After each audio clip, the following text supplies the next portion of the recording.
Hello friends, कैसे हैं आप सब लोग। हमने हमारी पिछली वीडियो में डिस्कस किया था कॉन्ट्रा एंट्री क्या होती है और उसकी एंट्री कैसे डालते हैं। आज हम करेंगे कंपाउंड एंट्री। कंपाउंड एंट्री क्या होती है? जब एक से ज़्यादा एंट्री एक ही दिन में होती है तो उसे कंपाउंड एंट्री कहते हैं। जैसे यहाँ पर 24 फेब को, फिर 24 फेब को और फिर एक ही डेट को 3 एंट्रीज हुई हैं, तो ये क्या है? Compound entry. इसकी हम इकट्ठी एंट्री डाल देंगे।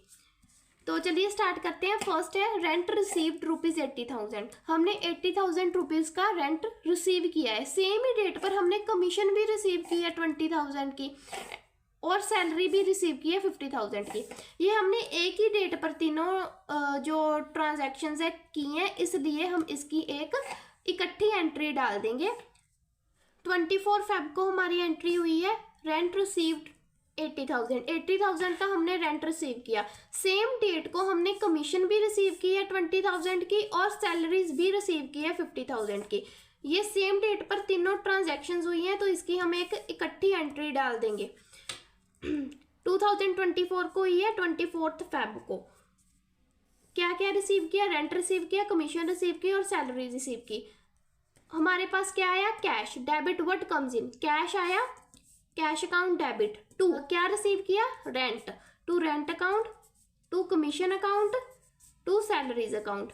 कितनी कितनी सैलरीज? जो रेंट था वो 80,000 का, कमीशन 20,000 की एंड सैलरीज 50,000 की। तो टोटल कितना हो गया?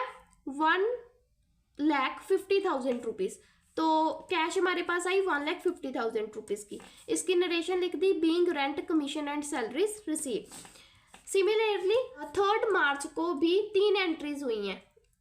रेंट भी पेड किया है हमने 80,000 का, कमीशन भी पे की है 20,000 की और सैलरी भी पेड की है 50,000 की। तो इसकी भी हम एक इकट्ठी एंट्री डाल देंगे।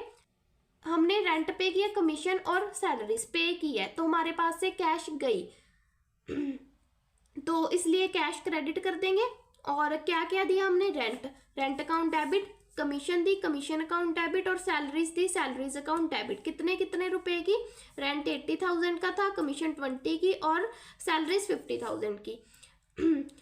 कैश हमारे पास से गई, तो इसलिए टू कैश अकाउंट इनका टोटल जो है 1,50,000 वो क्रेडिट कर दिया। और इसकी नरेशन लिखेंगे, being rent commission and salaries paid.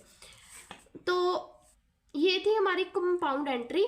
ये हम वहीं पे डालेंगे जहां पर एक डेट को हमने कितने ट्रांजैक्शंस की होंगी। मतलब एक ही डेट को जो ट्रांजैक्शंस की होंगी उनको ही इकट्ठा करके लिख सकते हैं, अलग अलग डेट की ट्रांजैक्शंस को इकट्ठा करके नहीं लिख सकते हैं। तो ये थी हमारी आज की वीडियो। अगर वीडियो अच्छी लगी हो तो लाइक, सब्सक्राइब और शेयर करना ना भूलें और हमारे चैनल को सब्सक्राइब कर दें ताकि हमारे आने वाली सारी वीडियोस आप तक पहुंच सके। Thank you.